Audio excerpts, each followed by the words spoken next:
New tonight, a provocative show of force by Putin in his first major trip outside the former Soviet Union since he invaded Ukraine.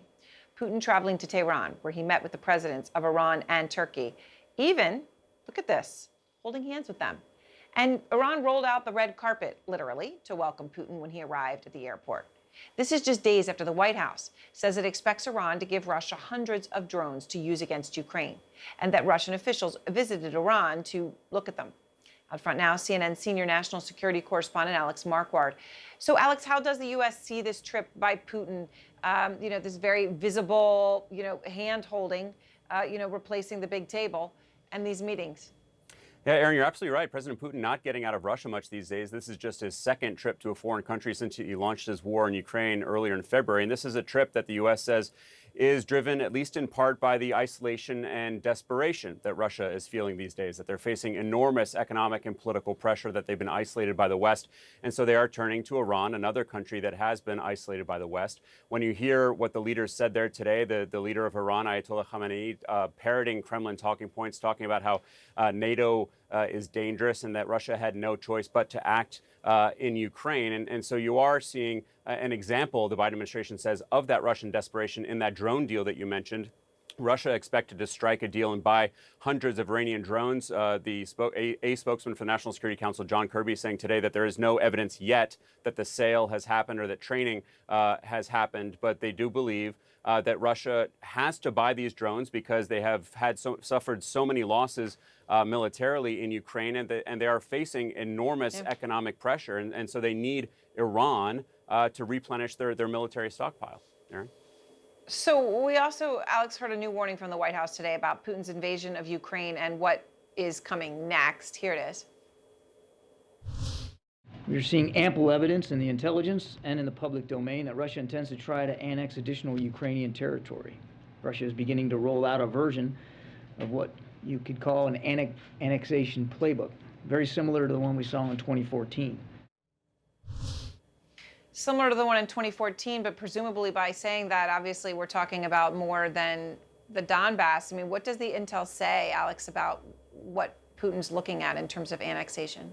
Well, according to John Kirby, that ample evidence shows that Russia wants to annex 4 different regions in eastern and southern Ukraine. The Donbass that you mentioned, that is comprised of 2 different regions, Luhansk and Donetsk. And they already had breakaway republics that have been backed by Moscow for the past 8 years.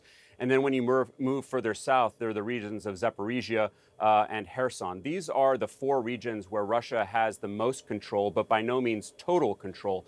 In Kherson, that was an area that was taken early on by Russian forces after they invaded in February. And local officials there who are backed by Moscow have said that they are preparing for a referendum. And this is what the White House is saying we can expect in these 4 regions, what they're calling a sham referenda modeled on what happened in Crimea in 2014. Now, I was actually on the ground in Crimea. I saw that referendum that happened after Russia invaded. It was a totally illegitimate vote, but it allowed Russia to be able to say, see, these people want to be part of Russia, and therefore we are going to take over this huge landmass. And so you're starting to see, according to the White House, Russia preparing the groundwork by imposing the use of the ruble, by installing puppet governments, and by forcing Ukrainians in those regions to apply for Russian citizenship. Aaron?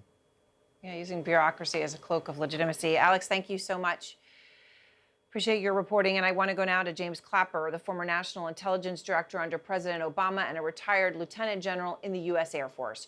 So, General Clapper, I want to start with you with this trip to Iran. What message is Putin sending, right? As Alex pointed out, the first time he left Russia since COVID was to go meet President Xi after the Olympics, right? This is a significant trip for him to make. What was the message? Well, to me, Aaron, this is somewhat akin to Mr. Rogers looking for friends. I think the most significant aspect about this was where he didn't go, as in Beijing. So he has to resort to visiting another pariah state for a grip and grin photo op, and I don't think a whole lot of substance. I think it does reflect Putin's desire to be seen as legitimate player on the international stage, and when he can sit with a foreign head of state, that I think, in his mind, burnishes his stature. So what about the other thing we pointed out, the holding hands? And that, the reason that that is significant is obviously throughout so many meetings before the Ukraine invasion and after, Putin sat at that gigantic table, right? And it was almost a mockery because it was so absurd. But yet today, he does sit and hold hands, right? He's very close with these world leaders. Do you see anything that in that? Just, I'm talking about from a psychological perspective. Anything you can read into it?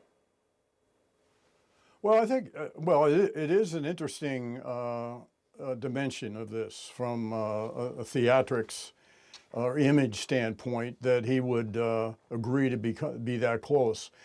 But you can bet that there was some careful testing and screening done before either party would agree to, shake hands or have any of that intimate proximity. But it was interesting, given the long table meetings and all that he decided he needed to do that, perhaps, to ingratiate himself with the Iranian leadership. Now, you just mentioned China and the fact that this visit was to Iran and not to China. The Financial Times is reporting that House Speaker Pelosi is possibly traveling to Taiwan during a tour of Asia next month. And China threatened a war, essentially, as a response. A commentator for the Global Times, which is run by the Chinese government, tweeted something that really stood out to me. I wanted to read it to you, General. The tweet was, if she really dares to visit Taiwan, it will be a major, serious incident. She will be the enemy that divides China. She will experience a risky visit. She will also bear historical responsibility for possibly triggering a military conflict in the Taiwan Strait.